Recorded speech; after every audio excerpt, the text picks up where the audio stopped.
Samantala, Idol, naka-install na ang 5 mga tsunami early warning system devices sa iba't ibang lugar po sa bisinidad ng Dagupan City upang makapagbigay ng alarma o signal sakaling magkaroon ng paparating na tsunami.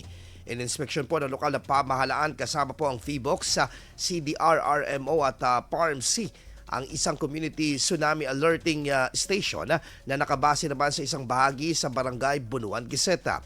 Ayon kay PHIVOX Senior Specialist Camero, mahalaga daw na magkaroon nito lalo na at makakatulong sa mga residente ng komunidad na maging aware o maalam ukol dito.